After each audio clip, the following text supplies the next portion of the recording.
ज्या मुलींचं लग्न जमत नाही आहे त्या मुलींनी महाशिवरात्रीच्या दिवशी 4 प्रहराची पूजा करायची आहे. पूजा कशी करायची आहे त्याची डिटेलमध्ये माहिती तुम्हाला वेबसाईटची लिंक देत आहे खाली, त्याच्यावरती जॉईन व्हा. तुम्हाला टेलिग्रामचा ग्रुप सापडेल, त्याच्यावरती पूर्णपणे मोफत अशी साधना दिलेली आहे, ती साधना करायची आहे.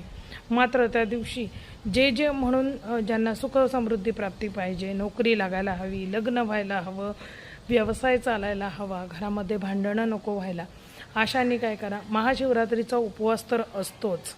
त्या दिवशी महादेवाला आपण बेल वाहतो, धोत्र्याचं फूल वाहतो, धोत्र्याचं फळ वाहतो. त्याचप्रमाणे आपण अभिषेक करतो. मग अभिषेक वेगवेगळ्या प्रकारचे सांगितलेले आहेत, फळांचा, फुलांचा, फळांच्या रसांचा, मधाचा, असे अनेक प्रकारचे. केशर पाण्यामध्ये मिक्स करून केशराचा अभिषेकसुद्धा महादेवांना अत्यंत आवडतो. तर अशा पद्धतीने वेगवेगळे अभिषेक सांगितलेले आहेत. जसे जी इच्छा धरून तुम्ही करत आहात त्यासाठी तुम्ही करू शकता.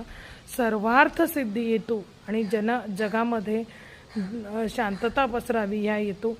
त्या दिवशी काय करायचे आहे, नंदीला म्हणजेच बैल, नंदी म्हणजेच बैलाला हिरव्या रंगाचा म्हणजे वाळलेला चारा पण असतो आणि हिरवा पण असतो, तर हिरवा चारा बैलाला खाऊ घालायचा आहे.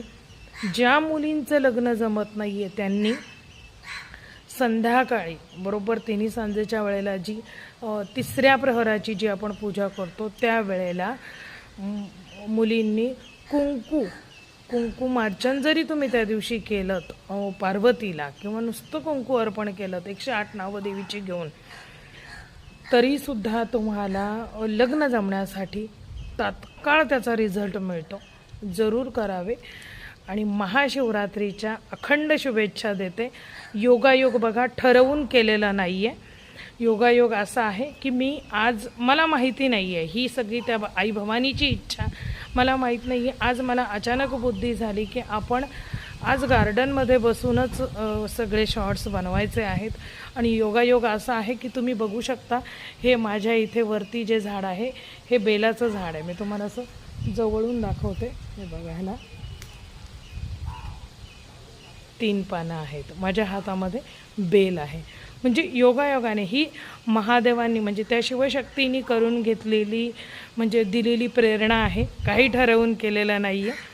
तर ही शिवरात्र सगळ्यांना सुखासमृद्धीची जाओ हीच त्या शिवशक्तीला प्रार्थना करते आणि उपाय थांबवते. जय भवानी, जय जगदंबा.